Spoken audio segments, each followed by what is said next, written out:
Welcome to the March Cheese Club for Scardello. My name is Rich, this is Alejandro, and we have a really fun selection of cheeses from the great state of California.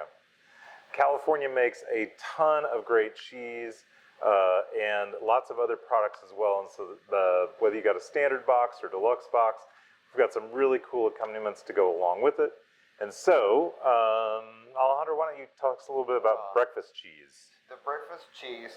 We're excited to do this month club because I feel like the case of the shops very focused on American cheese production. So the fact that we get to do a whole month, like we've done Vermont already, but just based on California, it's a really fun thing to show stuff that we normally have in the case, which is one like this over here, breakfast cheese. Breakfast cheese, we have this pretty often in the case as well. It's a fun cheese to describe because it's nothing else that we have in the case. It's kind of like in between some sort of young, fresh cheese, but also a brie without a rind. Kind of the best way to describe it. Yeah. But it's lactic. It's one of the oldest cheeses made by Marin French in California. It's a little lactic, a little acidic. It has a very creamy texture, and it goes really, really well with sweet pairings. Yeah, Marin French has been around since 1865, the oldest continually producing cheesemaker in the United States.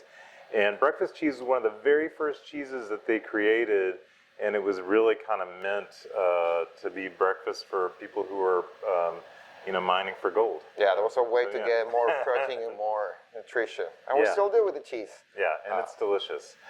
Okay, so also with this club, we have one of my favorite cheddars, Old World cheddar. This is from the Fiscalini family.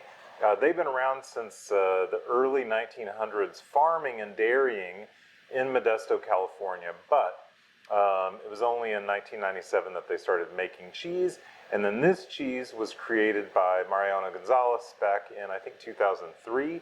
And it is a classic British farmhouse style cheddar, cloth bound, big 60-pound drum. And really the closest thing that I feel like I've ever tasted to something like Montgomery's cheddar or Keen's. Yeah, and I feel like especially we've done this same style of cheddar other months, but I feel like Fiscalini has this very specific quality to it, that it's the texture. It's slightly waxy, but there's so much creaminess to it, like texture-wise. So I feel like that'll be a good one for people to try. And it's a good balance as well, flavor-wise, because it's a little savory. You got this rind that has so much flavor, but the base of the cheese a little bright, acidic, almost like pineapple notes. It's a delicious cheese too. Yeah, still family-run and operated. Very, very cool, Fiscalini. Also, we have a California classic.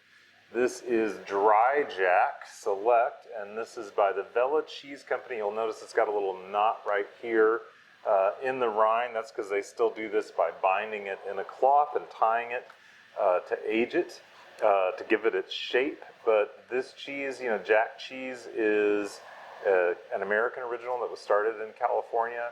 And Vella Cheese Company, been around since 1918.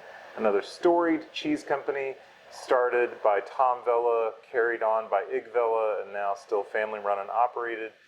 Right in the heart of wine country in the city of Sonoma. Yeah, it's a fun cheese that we don't get to have often in the case because it's such a big California history cheese. I mean, even the cheese, this history behind the cheese is such a secret and so fun to tell.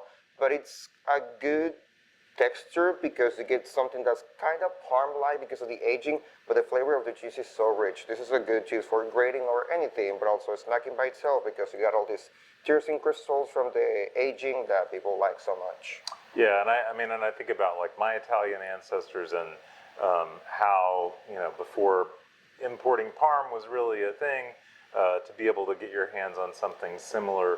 And this Dry Jack definitely fits that bill. And the outside is rubbed with a little cocoa and olive oil. So the rind is edible, really kind of fun.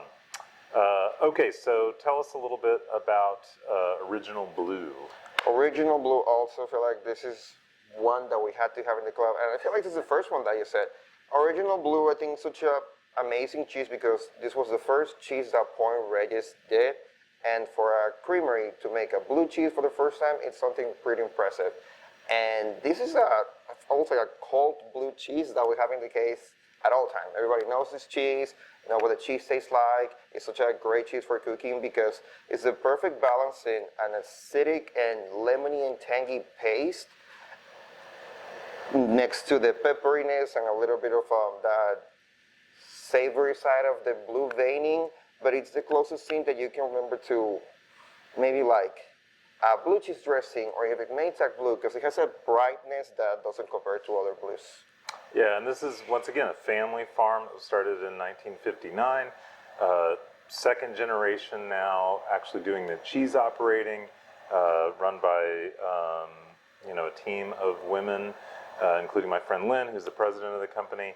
And they just make a lot of great cheese, but original blue, just a classic and still made right there on the farm. And one of the things I love about Point Reyes Creamery is when you go there, like it overlooks Tamales Bay. It's just absolutely beautiful place, and a beautiful blue. And so with that, we've got a couple of fun accompaniments. The first of which is from our friends at McAvoy Ranch in California, and these are just a jar of olives. But I'll say this about McAvoy: when we very first opened, we carried some of their olive oil and some of their olives that we would buy direct from them, which was really fun. They make some incredible olive oil. It's been a little while since we've had them on the shelf, but I really wanted to bring them in for this club because I think they do amazing work. Yeah, and they're delicious because it's a mixture of two different olives, so I think it will be a good pair with the cheddar and the dry jack too. Yeah, for sure.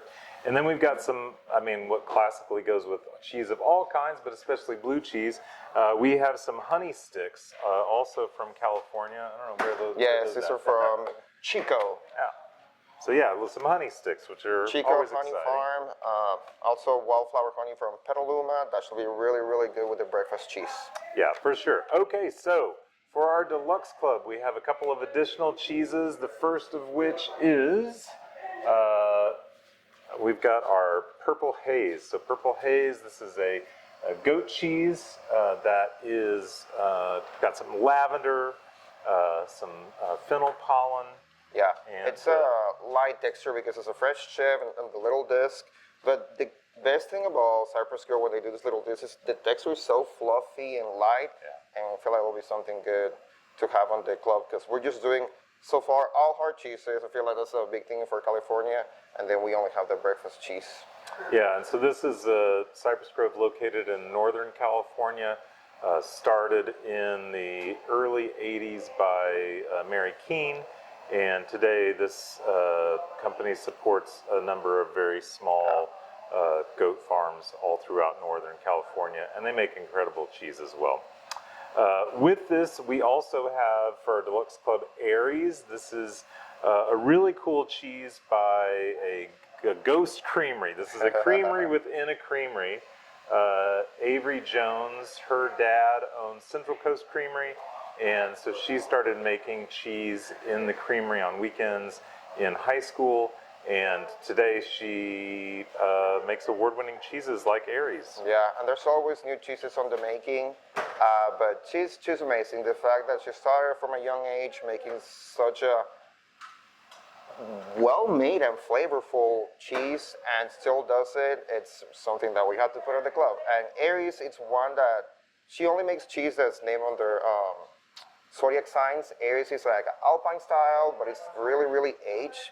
So it has all these crystals and flavors that almost resemble like fresh fruit, but still a little bit of a texture to it from the aging. It's a really, really delicious cheese. Yeah, and it's also our only sheep's milk cheese in the mix, which is also kind of fun. Really enjoy that. And then for the accompaniments for the Deluxe Club, we have chocolate from one of our favorite chocolate producers, Dick Taylor. This is two guys in California who were known for woodworking, boat making, things like that. Got into bean to bar production, meaning that they're sourcing beans ethically, and then they do everything. And this is their vanilla milk chocolate bar. This is have we carried this before? Yeah. So I think only once before. Only once before. But we wanted to bring in, definitely wanted to do Dick Taylor. And we wanted to bring in a bar that wasn't like always on the shelf, so something a little bit special. And one of the coolest things, when you pop open the foil of this, take a look at the back of the bar. The design pattern on the back of this bar is just stunning. And we wanted something that would also like showcase California flavors. So they do vanilla milk, but they use A1 milk from Alexander's farm that is also located near their area in Eureka. But it has so much creaminess because of the milk in the chocolate. So it should be really, really tasty with all of the cheeses. Yeah, and then last but not least, we have some crisps from our friends at Rustic Bakery. Alejandro, walk us through what we've got. Rustic Bakery, also, I feel like one of our favorite, at least crackers from California. I know carry Alejandro so loves many them. of them. So. If you guys remember from the club we had before, the black and white sesame, one of my favorites. But ideally, we wanted something that will complement the cheese, and this is one that has a little bit of citrus, like lemon and orange, as well as ginger and thyme. And I thought it will be the perfect combination to have with the blue cheese, but also with the breakfast cheese, having some sweetness to it, and as well with the purple haze, you got the fennel, the lavender. It should be a really, really good pairing to put all these flavors together. Yeah, so there we are. We've got some really cool cheeses and some great accompaniments, all from the great state of California. Of course, we'll have some, for our club editions, we'll have some really fun wine, chocolate and salami as well. So we're excited about that for those of you who have those editions. And we are starting to plan next month. Got some exciting things to announce when we get that all sorted, but still in the planning stages there. We hope you're enjoying this club, and let us know how things are going. You can shoot me an email, rich@scardellocheese.com. Also, if you have any suggestions, comments, need to like or team you would like to see in the club. Yeah. If you got a special theme in mind, let us know. We're always looking for ideas. Yeah. So you guys have a great one. Enjoy this.